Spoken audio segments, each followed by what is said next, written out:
YouTube. This is gonna be my first video, actually.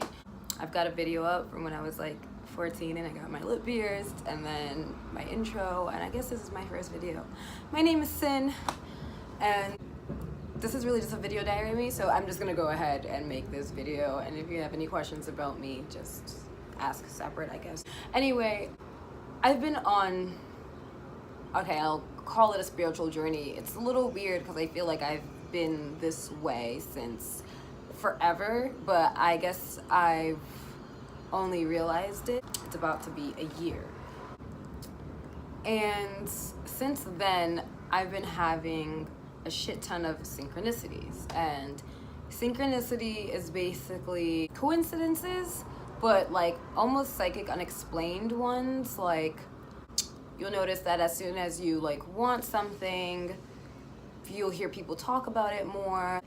I'm gonna get into way deeper examples of synchronicity, and that's what this whole video is about. So let's just dive right in.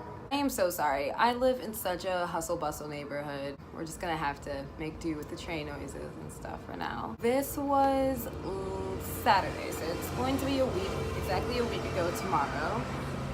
And I have my notebook here with me because I actually had to like write down as things were happening because it was all just pretty insane. So every time I wake up in the morning, I really try to first think about the dream I just had, and if there's anything significant, I try to write it down. I couldn't remember my dream. I haven't been able to so vividly in a little while. I woke up not in the greatest mood, but you know, that's okay. I still say my positive affirmations, mantras in the morning. I always go into the day with like a positive approach.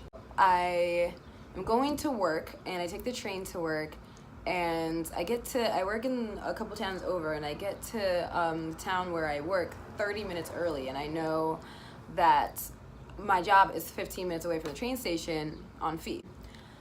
I start to walk, and I know that there are 2 parks on the way to my job. I've got like my breakfast with me, and I've already decided I'm going to stop at the park and just relax for 15 minutes, you know, meditate, hang out under a tree, eat my food. Especially because like I really don't like what I do anymore. I have no connection to my job anymore, so just working is a little like hard for me to do sometimes. So I have to really get myself in the mood or the mindset. So I'm hanging out under this tree. Temperature is perfect. I've got like my meditation music on, and I am just, you know, living. And I have to start walking at 11:15. I go to check the time because it feels like time has passed, and it's 11:11. As soon as I see 11:11, a huge smile comes on my face because that's just a sign from the universe that today's going to be a great day. So what? I didn't wake up in the best mood ever. Today is going to be a great day. I take that 11:11, you know, store it in my heart, and eat my food, and then pack myself up, go about my merry way. And usually when I'm walking down the street anywhere, I'm like dancing and singing out loud and putting on a show.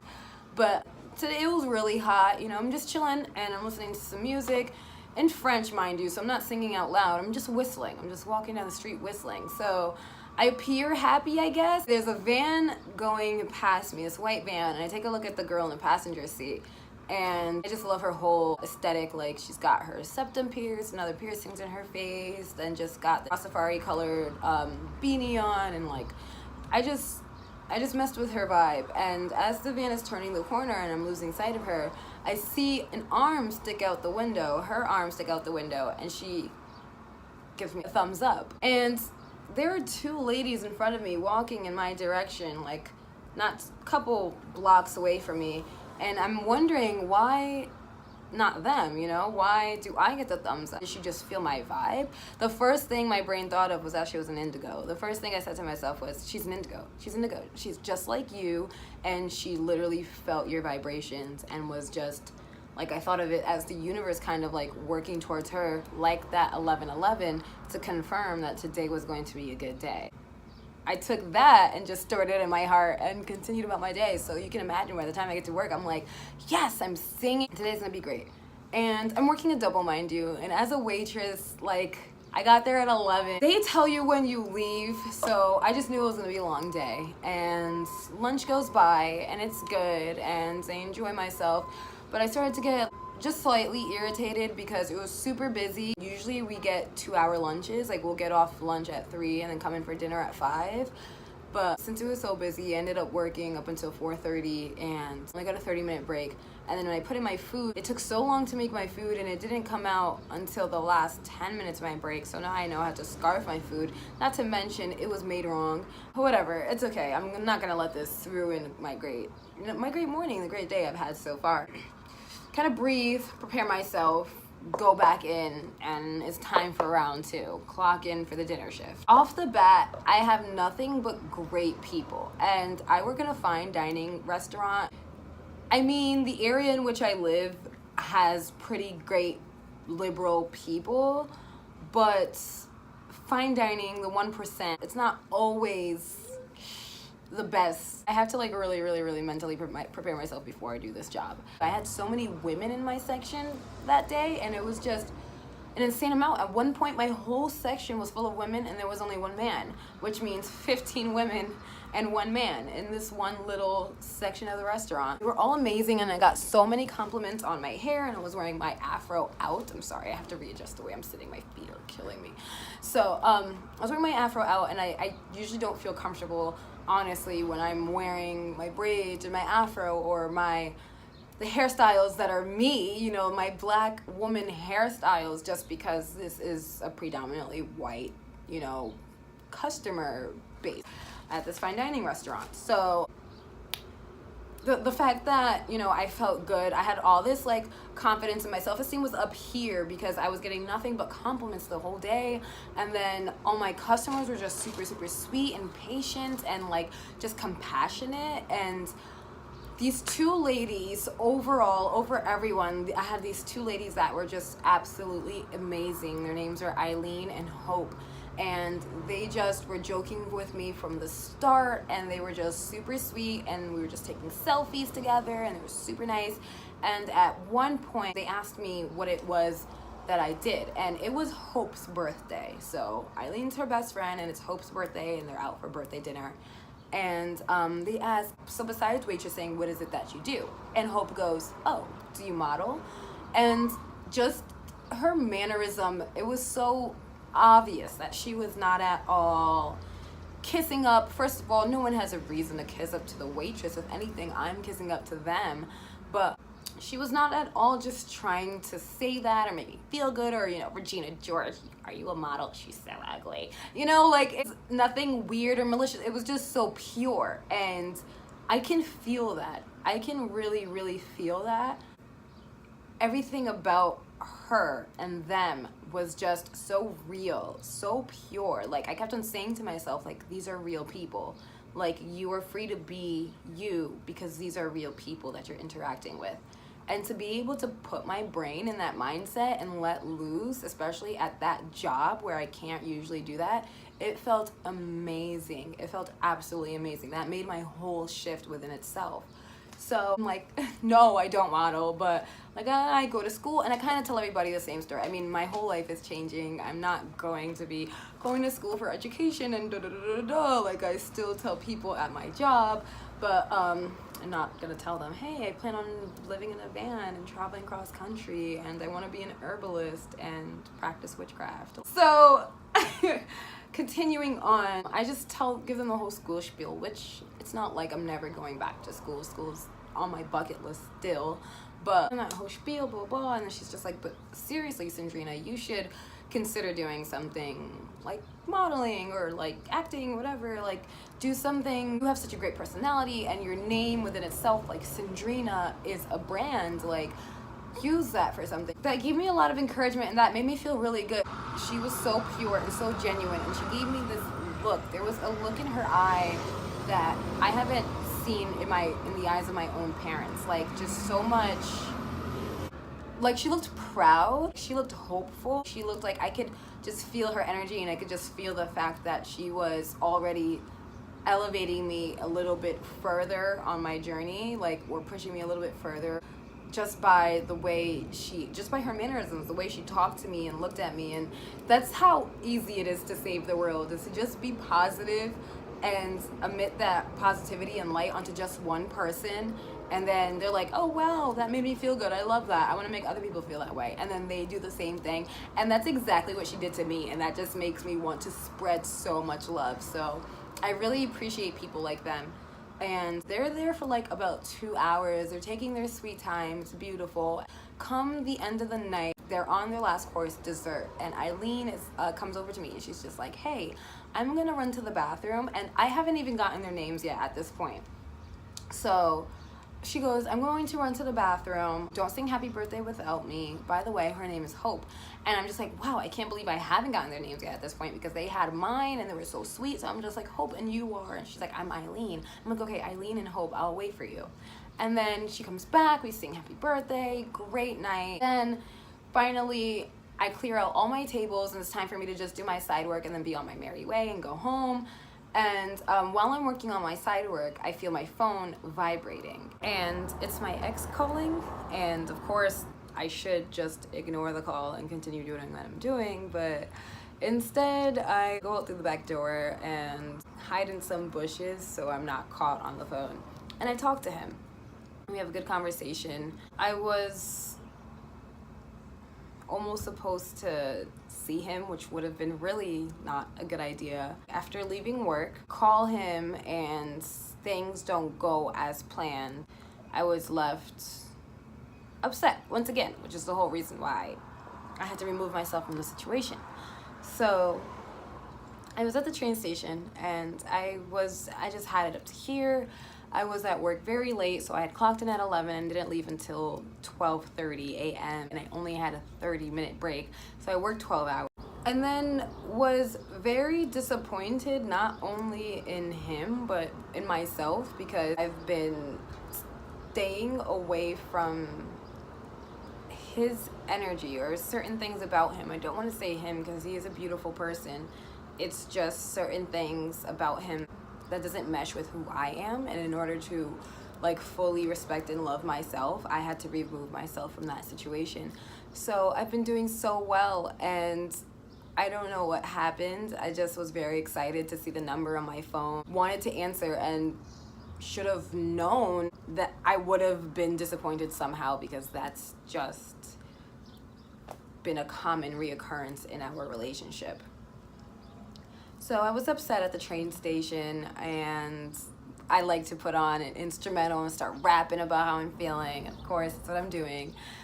Get on the train and come home, and I get off and I get inside my house, and I just really don't want to be here. I have not felt like happy in this space for a little while, and that is changing very, very soon. And I'm trying so hard not to divulge anything in this video and just wait till next, but that is happening really soon. But I really didn't want to be here, and it was almost 1 o'clock by the time I came home. So I decided that I was going to go to the park nearby, and I was going to camp. I was going to camp out at the park for the night, and I planned on leaving at 5 in the morning, so I was only going to be there 4 hours. I was not going to be too long, and I probably would have been up the majority of the time. I'm very good with my intuition. I just planned on scoping out the place. Felt any negativity surrounding being there, I would not have stayed there. So I packed some essentials. I packed my yoga mat, I packed a blanket, I left all my wallet and money and anything valuable to me here, just in case, for obvious reasons, in case anything happens. Nothing important can be taken from me. And even though the things I did have, I do hold very dear to my heart. I had my journal, I had my book. So I walk over, and I wouldn't walk into the park if I felt any fear, any anxiety or negativity, but I felt good about it. So I walked, and I knew I wanted to be near the water. My original plan was to go to the beach, and it's a further walk than this park. The ocean that is at the beach is the same ocean that's at this park, but without the sand. So I decided to just go with a shorter walk and just go to the park instead of to the beach. And I just, regardless, knew I wanted to be near water. My intention was to get some healing because I felt very negative after that long day I had at work and that interaction with my ex, and I didn't want to feel that way because I had such a great day and I was just trying to shed those negative feelings off of me. And secondly, I love to be outside. I think I live outside, and my future lifestyle is going to come with being outside a lot and at random times. So I wanted to kind of get used to it. Not saying that I'm going to be sleeping outside, but to just, yeah. Sometimes I'm going to be sitting outside for hours. I want to be near nature, I want to be in plants, and I want to spend a lot of time camping out, and I have not gotten used to it enough. Thirdly, I knew I wasn't going to be there long, so I was texting my friends. They were all asleep at this point, but just letting them know, hey, this is where I am, blah, blah, blah. To get comfortable again. And I set up under this tree right in front of the water, and I felt really good. I mean, not just yet. I didn't feel good, but I knew I felt somewhere where I wanted, like I was somewhere where I wanted to be. And I laid down my yoga mat and I lay down, and I was hoping to be under the moon. Not only did I want to be near water, but I wanted to meditate under the moonlight to also receive healing from her, from the moon. But unfortunately, the moon was not in my vicinity. I'm looking into the sky and I don't see her, so I assume, okay, she's probably somewhere closer to where my house is. She's just not around here. And I'm just laying down in front of the water. So I was feeling very loveless and a little insecure and a little unworthy again, and those are the feelings that I felt majority of the time when I was dealing with my ex. And again, exact reasons why I had to choose myself over our relationship, because I haven't felt these negative feelings in a really long time. So I didn't want to get back to a place where I had low self-esteem and was insecure because of this person, because every day I am working on my confidence. And that interaction with him left me feeling that way once again. And I knew that if I had texted or called him, I could easily get the ego boost I needed, like the quick jolt to feel good again that I needed from him within, you know, a couple of hours or so, rather than spending a night trying to heal myself and shed this pain off of me. But I knew that was the unhealthy thing to do. I have to face these feelings, I have to deal with these feelings and live with these feelings for a little bit, and then they'll eventually go away. The hardest part is the eventually. But luckily I wrote down 10 things I hate about you. So it's just, and which hate is not really what I mean by that, but it's actually just a list of reasons why we do not connect and reasons to stay away, because I was very invested in our relationship, and if it were up to me, I would never leave and I would just stay there trying so hard to fix it. But when timing, the universe brought him into my life to teach me a lesson which I learned, and I wouldn't let go. She had to rip him away from me. And I'm trying so hard to go with that flow, because I know our time together in this plane, for now, was over. So I reread that, and as I'm reading it, I'm kind of getting angry, but not angry, just like all the emotions that I was feeling that he made me feel that night was really rising, and it kind of all bursted into tears. I felt so much relief afterwards, because I was just like, I felt so good. I didn't need to text him, I didn't need to call him. And then I laid my head down on my mat, and I'm under this tree, and I felt so much love. I was thinking about Eileen and Hope. They were the first people that entered my mind, and then all the other people that I connected with that day. And I felt like love radiating out of the ground below me, out of the earth itself. And I felt the love that was coming off of the people that I met, because I know they felt my energy and I felt theirs, and I had so much love for them. And I was even trying to just like meditate and send them love. And I know that they were doing the same for me, because I just felt so much love after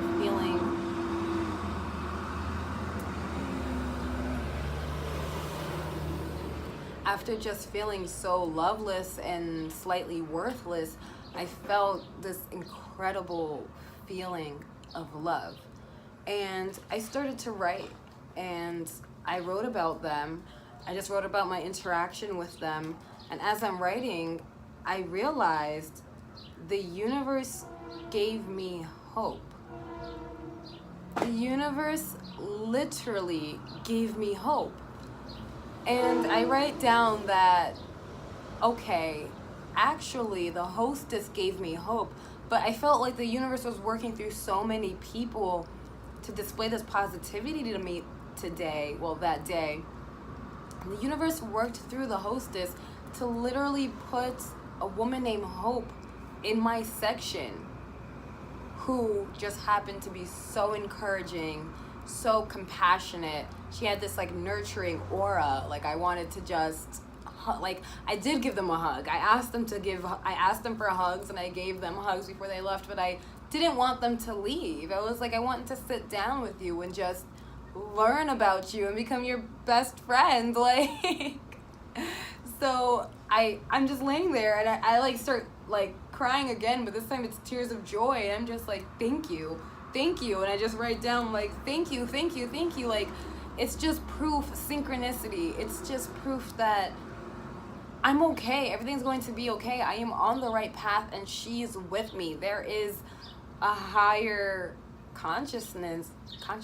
It is me, but it's the universe. It's everything. And of course, I'm laying down, and as soon as I finish writing, I put my pen in the binding of my notebook, as I always do, and my notebook into my bag, and I look up into the sky, and it's clear, and the moon, not a full moon, it was almost a full moon, it was a waxing crescent, but I believe 70 or 80% full that night, and she is staring right back at me, and the whole time I did not think she was even with me. And there she is, big, bright, beautiful, clear as ever. Right after I realized that revelation, right after I had that revelation that the universe literally gave me hope, that she was with me the whole time. And I sat there and I meditated, and I just had this intense feeling of love. I felt so much love, and I meditated for about 45 minutes under that moonlight, and tried to lay down to fall asleep, and I was just shivering and coughing. I was so cold, and I brought such a small blanket. I've actually got the blanket right next to me. I brought this little blue blanket, and it doesn't even really cover my whole body. I assumed it'd be warm, but since I was by the water, and for some reason June in Connecticut does not mean nice summer nights, I couldn't stay the night. I felt myself getting sick, so I put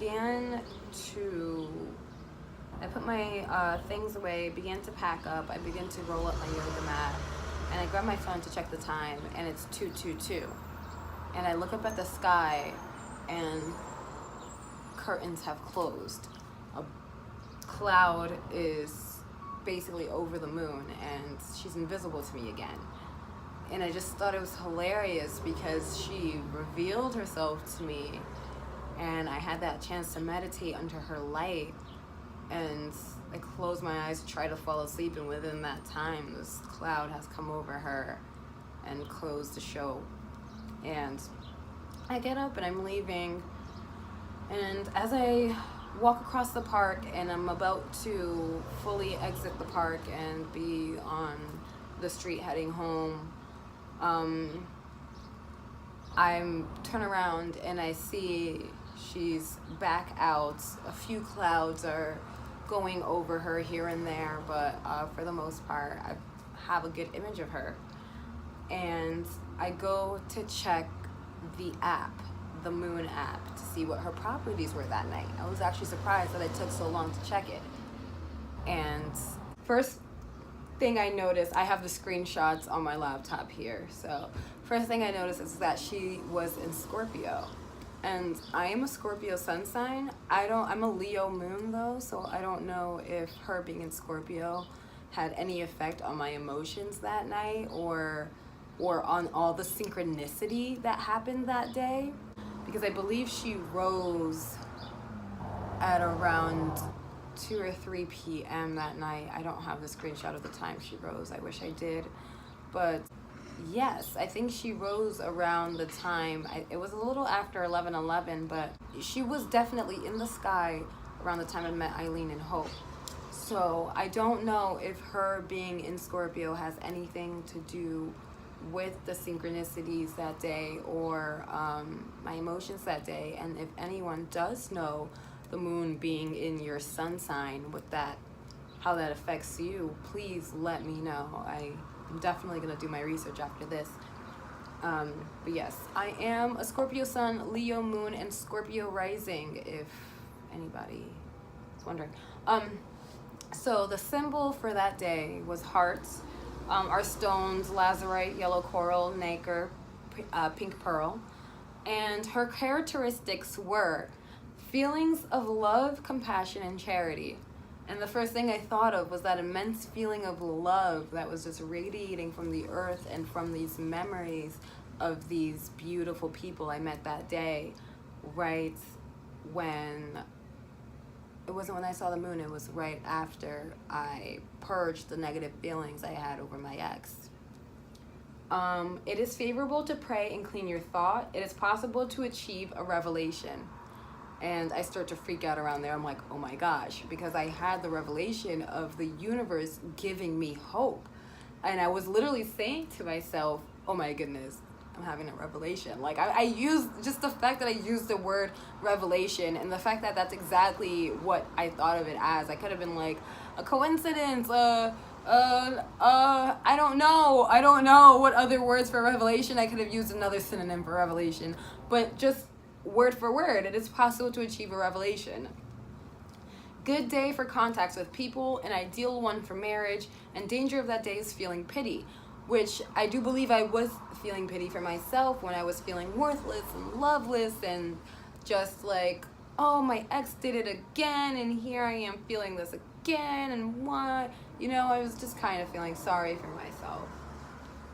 And for business that day, calm and peaceful, which I will agree it was. And for meditation, try and seat near the water. And at that moment, I'm like, oh my God, what? And then it kind of just suggests how to meditate with water, which is basically what I did. So I don't really need to read it. I will read it in case anybody else needs a different way to meditate. But if the water is calm, imagine how your emotions are calming down. Merge with this tranquility. Imagine yourself as water. When ripples occur and then melt, see how your emotions melt too, and you are filling with peace. Accept the wisdom which water brings you this day. So I just thought it was absolutely just hilarious, and it's so funny because I should not be taken aback anymore because so much synchronicity happens to me on a daily basis. But I had to call my friend right away. One of my friends were awake and I had to call her and I just poured her the whole day, told her everything the way I'm explaining it now, but probably even more scrambled because it was just so insane. Oh my gosh, I can't wait to move. But it was just so very much insane. And I even feel like a way about it now. Like my heart is fluttering now just thinking about that day, because I was just so grateful and thankful, and I went to sleep so well and just had such a great day the next day, because I was just like, she's with me, and she just really proved that she was. And when I say she, I'm talking about the universe, Mother Nature, the sun, the moon, everything, because all is one. But thank you for listening to my very long story about synchronicity. If you have any stories about synchronicity or experiences or questions or anything, leave them in the comments below. I think I'm supposed to say like subscribe and do all these things, but I just really wanted to talk about this. So I guess if you want to hear more stories on synchronicity and kind of see where life is going to take me next, because there are a lot of changes coming, so just stay tuned, and I hope everybody has days filled with love, light, and peace.